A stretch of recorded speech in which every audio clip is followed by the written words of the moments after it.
Hey guys, what's up? So as you can see by the title of today's video, I'm going to be talking to you guys about how to find investors for your property deals. Now over the next few videos, I'm going to be doing a bit of a deep dive into property sourcing. So I'm going to be doing like property sourcing 101 in terms of like how to start your property sourcing business and also how to grow it, because although I previously did 2 Q&A videos about property sourcing, answering your questions, I feel like I could go a bit deeper, and so doing these videos will allow me to do that. And also I do tend to get like asked these questions quite a bit, and so hopefully if it's broken down a bit more, you'll find it really helpful. So today we're talking about how to find property investors for your property deals, which is so important, because if you start up a property sourcing business, you're getting deals but you don't have any investors to sell them to. It's sort of like pointless, isn't it? Right, so let's get straight into it. The first method that you can use to find property investors for your deals is social media. Now, social media has quickly become one of my favorite avenues to get investors for my deals, and that's simply because like I'm just finding it a lot more like fruitful, and I think even easier. Now, I guess that makes sense because obviously with lockdown, social media is all we really have to push our businesses because we can't meet up with people. So first thing, your profile and your bio. It should say who you are, what you do, and how people can get in touch with you. Whether it's like they can simply drop you an email, or that maybe they need to make an inquiry via a landing page, like give them all the details that they could possibly need about you. Secondly, you want to use your social media pages to represent your brand. Like your social media is basically your brand. It's the first doorway for basically people to see you and decide whether they feel that you're somebody that they should be working with. And so it's so important to make sure that you set up your social media in a way that's going to attract the right kind of people, which in this case is investors. And so in presenting your brand, you want to be consistent, you want to show professionalism, and you also want to show yourself as a person. You want to show who you are and that actually there's a human behind the business. I tend to find that if you're trying to offer a service that is a bit higher value, then you want to make sure that you also show who you are, because I know a lot of pages tend to focus on just like being text-based and maybe image-based and infographics, but I feel like if you're trying to sell a service to somebody, especially one that's a bit pricier, then you definitely want to show people who you are, so that at least it helps to build that level of like trust also and credibility, so they know that, you know, this is the person that I'm working with, and you know, God forbid if anything goes wrong, you know, I know who to get in touch with. And showing consistency, that means you want to be posting quite regularly on your feed. You decide what regular looks like, but you want to stick to like that sort of schedule. You also want to be showing up in stories, because you know, you just want to make sure that people are aware that you are there and you're active, and so they'll always be like at the forefront of your mind when it comes to, you know, property matters or sourcing, which is the area that we're talking about. Now, when talking about being consistent on your social platforms, this actually leads me nicely onto the area of content. So you want to be creating content that is good and is useful and valuable to people. So not just always trying to sell to people, but obviously providing information that they will also need.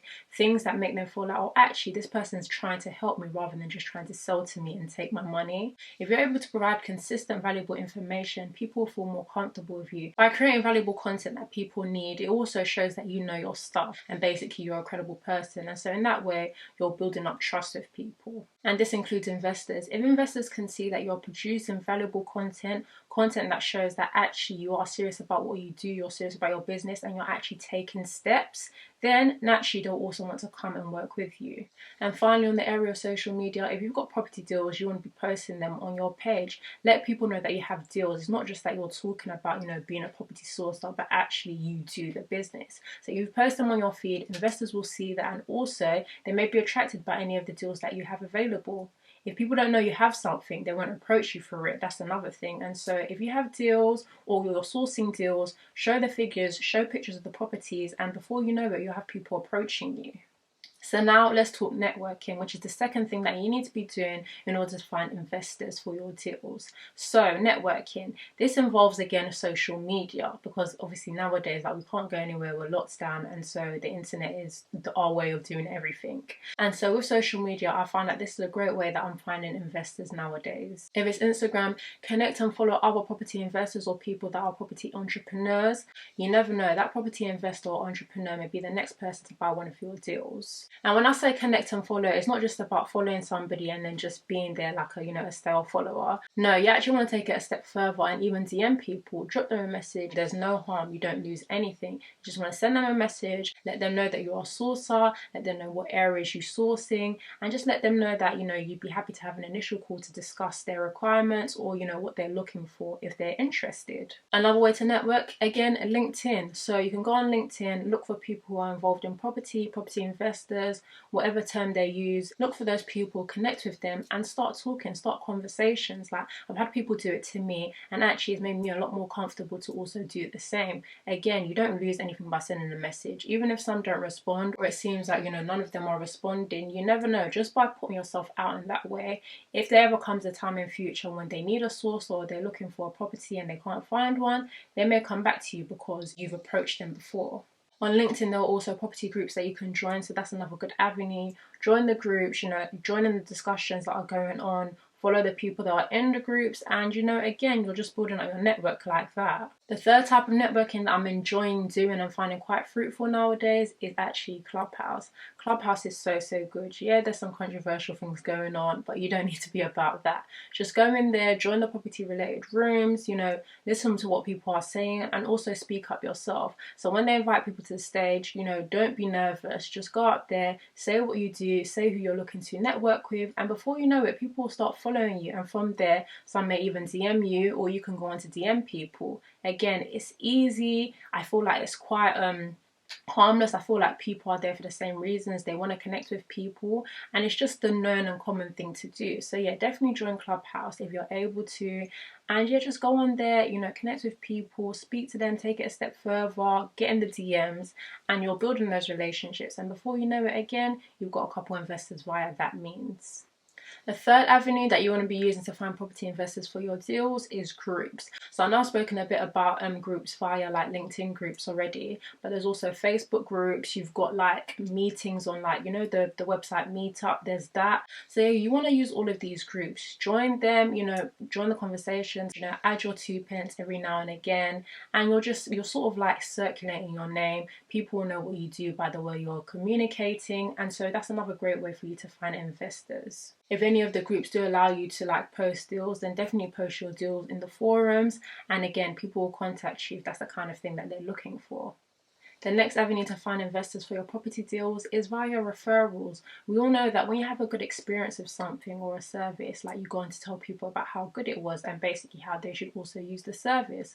Well, it's obviously the same with property sourcing. And so if you've got investors on your books who you have good relationships with, you've been delivering when you're supposed to deliver, you're prompt, you're always communicating well with them, you're pleasant, like you guys get on, then naturally if they have property investor friends, colleagues, family, whoever, they're also going to refer your services to them. But of course, there's also the element of actually being a good deal sourcer. If you find deals that maybe the investor doesn't really see as a deal and they feel like I could easily get that myself online with barely any hassle or work, then they're not really going to want to continue to work with you and find any value in your service. And so in that sense, they probably won't refer you. So yeah, you definitely need to make sure that you're finding a balance. You're making sure that as a person, you're somebody that they're happy working with, you have a good relationship and rapport, but also at the same time, you're making sure you're investing the time in finding them those good below market value deals. Now, last but not least, the final avenue that you can use to find investors for your property deals is to basically co-source, like partner up with somebody and source together. So by doing this, what you gain is that if you've got another sourcer who has a good book of clients, they've got clients readily available to buy, but you've got the deals, then agreeing to source together means that you can split the sourcing fee. By doing that, you're able to ensure that you continue to generate income from your property sourcing business. Yeah, you're not doing it alone, so you're not getting the full sourcing fee, but if you're charging a decent enough fee, it's still going to be something significant enough for you to be happy to walk away with. In collaborating with other sources, sometimes it can literally just be down to the fact that maybe the source are focused on a particular area, but the investor that they have is looking for properties in the area that you source in. And so in that way, it's a win-win. I personally have a partner that I do sourcing with, and so where I focus a lot on, Greater London, Essex, Kent. He's based up in the Midlands, and so he's able to look at properties up in like Birmingham, even around Nottingham, like those kind of areas. And so by working together, whereby I have, you know, clients coming my way that are interested in properties down his side, we're able to work together in that way and both, you know, benefit. And so yeah, I definitely want to emphasize, you know, partnering up with people. It's a good way to get started, especially if you're not that confident either. And yeah, it's just really a win-win situation.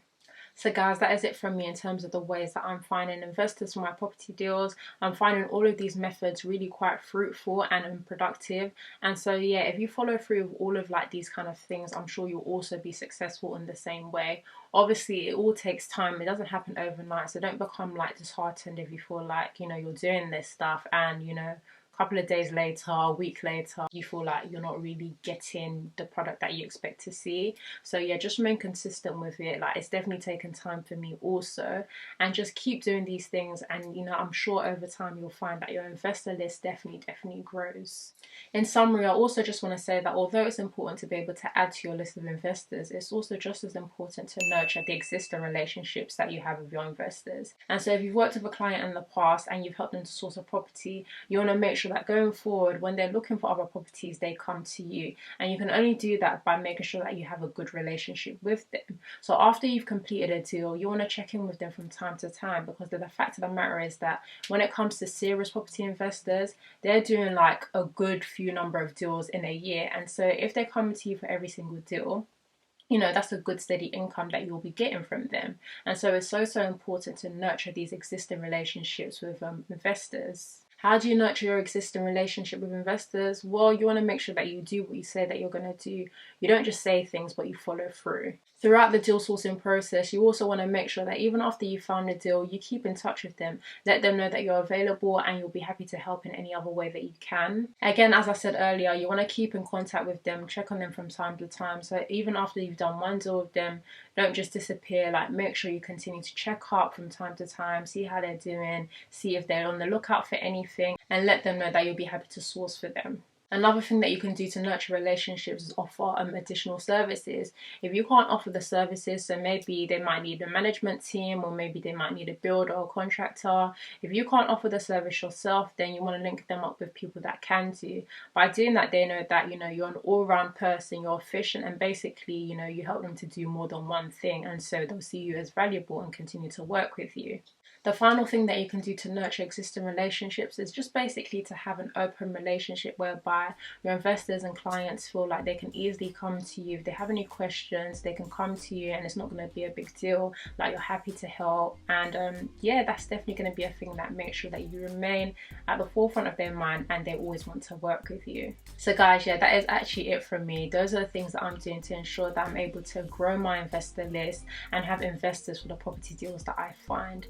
If you find this video useful, please do give it a thumbs up. Please do also let me know down in the comments which of these steps or methods you'll be implementing if you aren't already.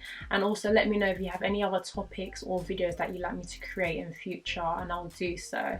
So yeah, thank you for watching, and I'll catch you in my next video. Bye.